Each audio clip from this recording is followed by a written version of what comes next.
Uh, but yeah, there's Blizzard Buffalo. You know, it's not too difficult. I made a stupid little mistake that you guys didn't get to see, but as long as you don't make that mistake, you saw I fought pretty much the entire battle on 1 pixel of health and didn't die, so not too bad at all. And you get Frost Shield, so 1 Maverick down, and in the next episode we will continue on with Mega Man X3. So until next time, I'm Paper Mario Guy of the KoopaNinjaBros.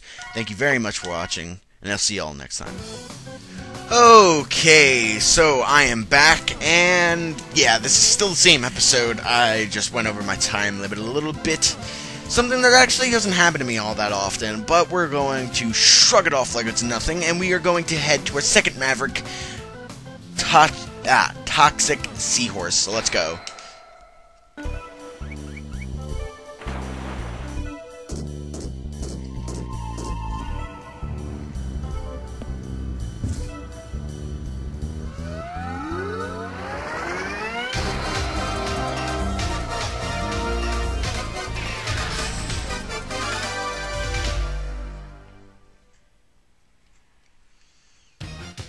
Alright, so another cutscene, and Toxic Seahorse has some pretty swell level music. I quite enjoy it, but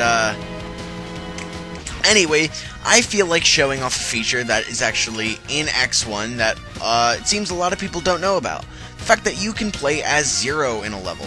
So let's play as Zero. He has a shitload of health. He has, you know, the Z-Saber, the fully charged Z-Saber and everything. He just took a crap load of damage from that guy, but it's alright. But,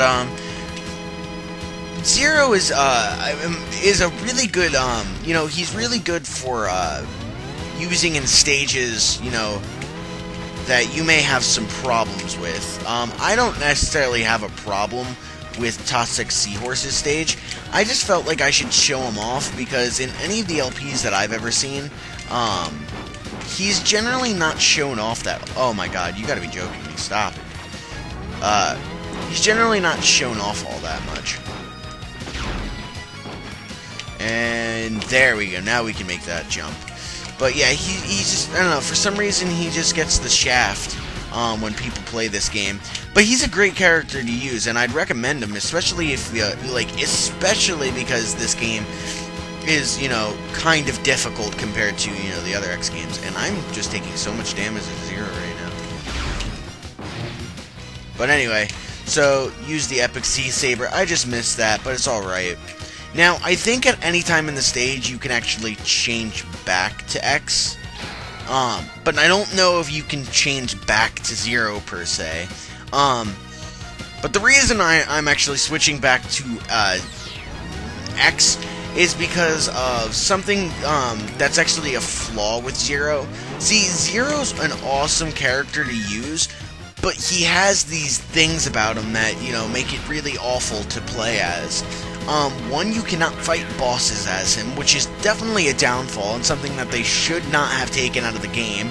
I think it would have been awesome to fight, you know, Crush Crawfish or, you know, Neon Tiger with Zero. Like, I don't understand why they didn't let you, but they didn't let you do that, and they also don't let you collect upgrades as Zero. Because obviously you can't create, you know, get a heart tank as Zero, considering he has full health already. But even with that in your mind, like, I still think it's dumb. Like, I think they should have just let you been able to, you know, collect it just count for X. And their reasoning for doing that, I guess, you know, there's some logic behind it, but I don't know. I'm not a fan of that, just because I think, you know, I just think it would have made this game so much more enjoyable to play as, you know, with Zero. But anyway, here is a sub-boss for Toxic Seahorse, an actual sub-boss, what these levels are normally used for. And he is an octopus kind of guy, kind of annoying, reminds me of just Launch Octopus, because the missiles and everything. And I guess, you know, his legs. too. But just keep on, you know, pummeling him, and you should be fine. He's not very hard, and you shouldn't have too many problems against him. I mean, he goes down so quickly with the X-Buster. Like, I don't even know what his weakness is because I've never had to use it. Granted, I may never have had it in the first place, but anyway, this is another level in the X series where it's just like there's only only part of the level is actually a water level, which is fantastic because even though X levels aren't, or you know, the X games aren't so bad with water, or Mega Man games aren't so bad with water, I still don't like them either way, and I just fell. Cool. But anyway, so Toxic Seahorse. See, the thing about the X series is that I don't know, I mean, as the games go on, I know less and less about each game, which is kind of, you know, a flaw that I have when I'm Let's Playing this, because I actually haven't, you know, played them, like, that much, but, oh, wow, stop with the damage. The ridiculous amount of damage that you take in this game from normal enemies is actually kind of ridiculous. But yeah, it's just like, I just don't know as much about X3 as I do, say, X1 or even X2. And that, like I said, that's just a flaw that I have. I mean, I know generally where some of the upgrades are, like, you know, Toxic Seahorse's Heart Tank, and I know that Toxic Seahorse also has something else in this stage that I can't really think of right now, but whatever. Anyway, so Toxic Seahorse is weak to the Frost Shield. I don't know why it's called a Frost Shield, because it really isn't a shield at all. But you can catch the X3 bosses in a ridiculously easy pattern to kill them in. As I talk. What they'll do is they'll just, you know, Toxic Seahorse will just jump back and forth. So just keep on laying them. And there's a delay for when the Frost Shield actually moves. And you can go and defeat Toxic Seahorse without taking any damage, like I did. So that's why I think the X series, or I mean X3, I don't know why I keep on saying the X series, but X3 is pretty easy as far as bosses go, in my opinion. I mean, if you're not fighting them with their weakness, yeah, they're pretty difficult, and I would recommend, you know, being a pretty damn good player before attempting something like that, because you will lose a life, or, you know, you may want to have a sub-tank ready, but I don't know. Cutscene! Epic cutscene. And Dr. Doppler and that stone-faced, stone-jawed man that we all know. Or at least, I think that's the same stone-faced man we all know. He is the Maverick Hunter I failed to catch last time. I had no idea he is so powerful. Bit and bite! There's Bit. There's Bite. So, awesome computer reference is awesome, maybe, but not so maybe. Anyway, bring that Maverick Hunter to me, alive if possible. Affirmative, Dr. Doppler. So Bit and Bite are like the X-Hunters of the game, but who is this mysterious Maverick? Alive, Dr. Doppler, you are so kind. Watch your mouth, or I'll put you back where I found you. Even with your enhancements, you are still no match for me. Thanks for the upgrade, Doctor, but I have a score to settle. And I'll do it my way, manly! Yeah!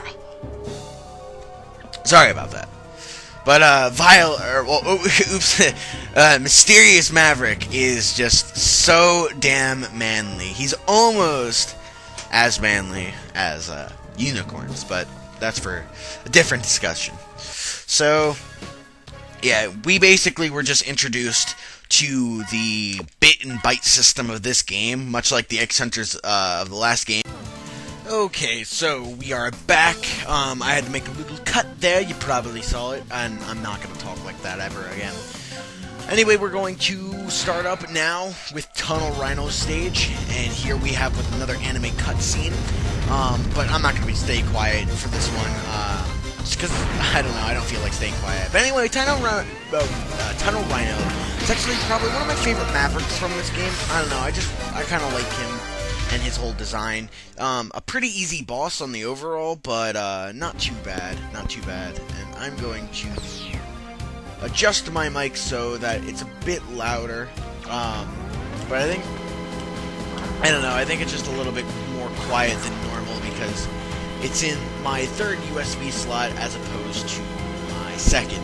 And it seems as though my second USB slot is a lot more, I don't know, efficient, I guess. Oh, okay, I'm not gonna, take that much damage from that guy. But anyway, here we have a heart tank upgrade that we cannot get yet, and it will be part of our backtracking goodness for this game, which is going to be even longer than X2's. So, if you like the backtracking sections for upgrades, then I guess you're in luck, because this game's just, right for you. Anyway, something I quickly just want to point out, I do not like the Maverick, stage select music at all for this game. It's way too short and it loops, and it's just annoying. And here is a sub-tank, a quick, easy sub-tank that you honestly don't need anything for except for the normal dash. So, we're up to 2, and that's swell and fantastic and awesome. If I do say so myself, and I do say so myself. So anyway, here's the first room where we would be able to fight Bit and Bite, so let's see if we hit. No, we did not. So Bit is not in this room. However, he may be. He may be in that room. I just so happen to not have him. And that's an easy way to destroy those guys. But, yeah.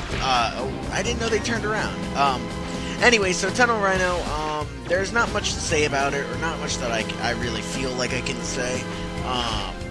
Take him on after Toxic Seahorse, and you should be fine with him. Although he is much like Blizzard Buffalo, kind of slow, but very, very powerful, and you don't want to get hit by him at all. So don't get hit by him, and you should be good.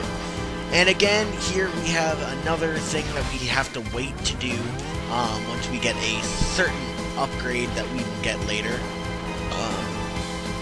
Well, certain upgrade and then a body upgrade. Or, I don't know, body up. The body upgrade, and then a certain boss weapon. I can't exactly think of which one it is. But anyway, here's this giant drill guy. He is quite annoying. If you are on the wall that he is on when he crashes into you, he will knock you down, so you don't want to get knocked down by him. Just keep on doing damage to him, and you should be good. I like to jump, personally, but I died. It happens. I don't even know what to say. But, I think I don't know how much time we have. We're up to about 4 minutes in this recording, and I was at about 9 minutes before I started, so 13. So we might actually have to take on Tunnel Rhino next episode, because I am kind of running low on time, but that is not a big problem. And it's better for me to, start with something, in mind to say, because this is actually a different day of me recording, just because there were some issues, with my last recording when I tried to do Tunnel Rhino, so, yeah, I just decided to start over. So, I already talked about this guy, so there's not much more I can say about him, but he, he takes, a decent amount of, damage before he goes down, but, if you just kind of keep a clear head when you're fighting him. He should beat you hard, you know, he's not the most difficult enemy in the world. That goes to the final boss of this game, who I honestly